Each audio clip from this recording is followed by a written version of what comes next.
we start issue 47 with a look out for the retcon. So, it turns out that when Kraven first came to America, it wasn't truly to test himself in the hunt for Spider-Man, but because he was paid by the Green Goblin to do so for $20,000 roonies. I would do it today for 20Ks, so man, that must have been a fortune back then. I've heard some people like this retcon, some people don't. Me, I like it. To me, it always felt strange why Kraven just plucked Spider-Man out of the myriad of superheroes to get his hunt on, and this kind of gives reasoning behind it. I mean, wouldn't the ultimate hunt be something like the Hulk or something? Yeah, but who's crazy enough to do that? So, the first few pages is explaining that a mysterious trench coat dude, who just happens to be Norman Osborn, Hey, that's Harry's dad. and also the Green Goblin, Nah, not if he doesn't remember it. whatever, giving Kraven the contract, thinking back and going, yeah, honor and hunting, yeah, I was thwarted because bad excuse after bad excuse, and I'll take it out on the Green Goblin for me going to jail. So, for those who can't remember, Norman Osborn got a little case of amnesia, and the lab that burnt down was set up to make it look like the Green Goblin died in a fire. Kraven obviously didn't read that issue. What a jerk. The only other important thing that you need to know is that Kraven knows Norman Osborn was the messenger, so is planning on extorting money out of him, except Normie's on the way to the airport. Oh, and Kraven installed some nipple lasers. What? Look at the picture, it explains itself. Now, cut to Pete and his cast of side characters because they are all here today and for the next few issues, so get used to them. Flash is leaving for Vietnam, so the gang are throwing him a party. Harry and Pete are getting ready. As they dress, Harry asks Pete if he's invited MJ, and he's like, you know, I'm glad you got a hottie because I've got Gwen. What? When did that happen? Just hold your horses. Pete gets all jealous internally, even though he knows that Harry is kidding himself about Gwen. Lad's delusional.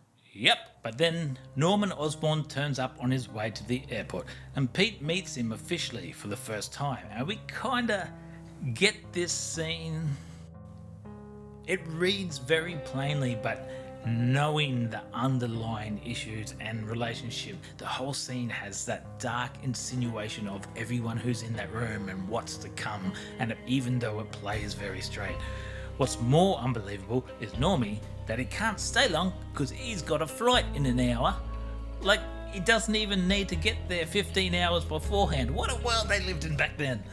But the boys go to the party. MJ and Gwen have this like jealous dance-off thing, which the guys kind of all go goo-goo for, and totally in the dark that both of the girls are actually focused on Pete. And this includes Pete, because he's a lovable idiot like that, an incredibly lucky lovable idiot. But he won't be getting lucky tonight because Kraven bursts in and is all like, yo, where was my invite? And Pete's like, oh, I'll go find out.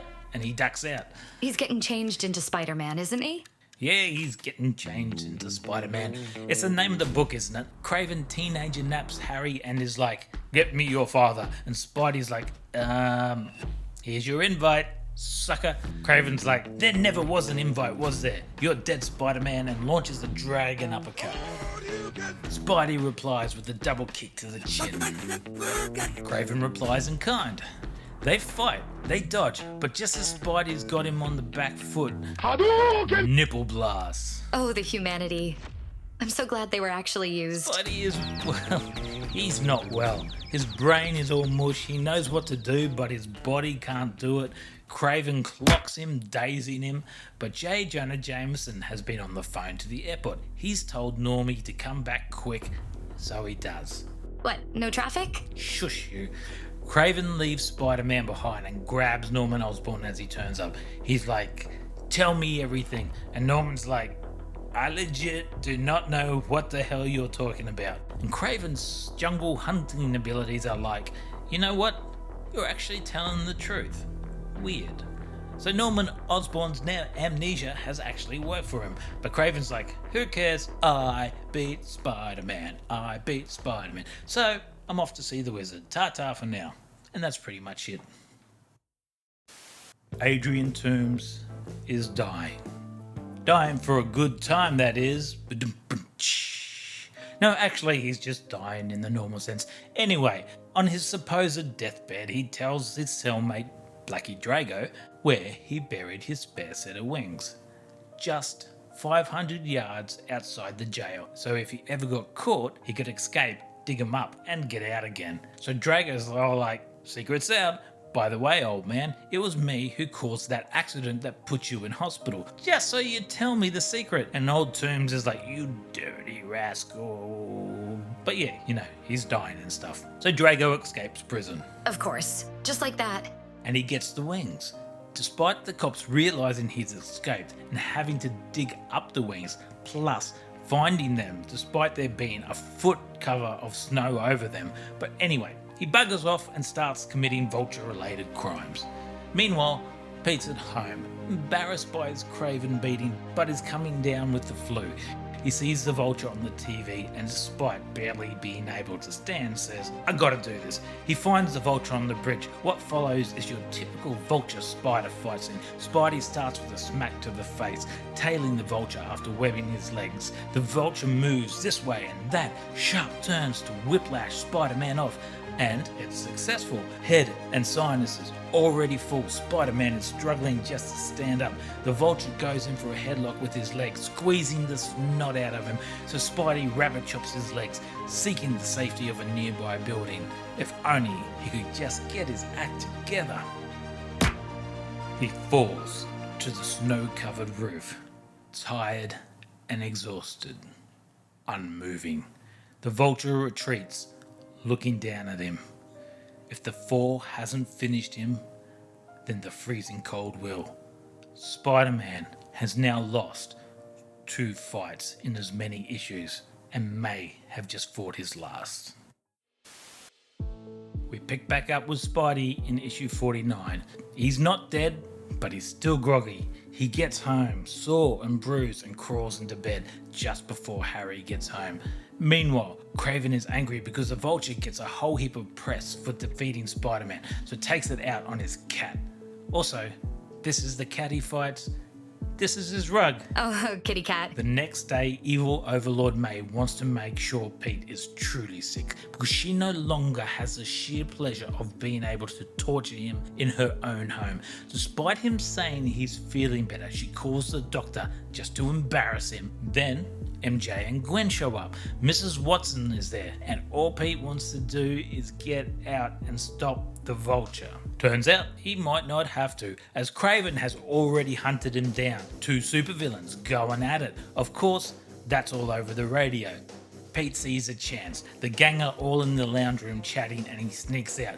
He finds the vulture and Craven embroiled and stupidly, and I can't stress over this enough, stupidly intervenes. Look, I know Spider-Man has this thing about stopping villains so no one gets hurt, but they're in Craven's trap area. Like, he has no moral obligation to intervene. There are no civilians around. Let them beat each other to a bloody pulp, then take out the winner. But nah, he's gotta be the hero. He enters the foray with simultaneous punches. Speed and agility are important here. You can't let them trap him. Craven pounces and Spidey deflects. The vulture comes in hard, but he's thrown to the ground. But the distraction was enough. Craven has him. Vulture returns with a punch, but Spidey breaks free. Then, the most diabolical attack of them all.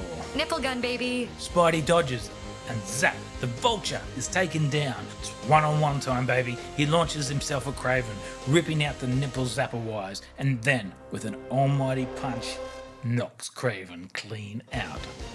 All in time to get back to his doctor's appointment. What a legend. It's funny, when I started these issues I didn't realise they were a 3-parter, but it's a nice subtle setup on what looks like 2 Villain of the Week issues in Craven and a new Vulture, with Spider-Man losing to both. Then in the 3rd issue he rebounds and takes them both on at the same time. None of the issues are overly remarkable and all can be read as a single issue on their own, but it all comes together as a nice little story arc.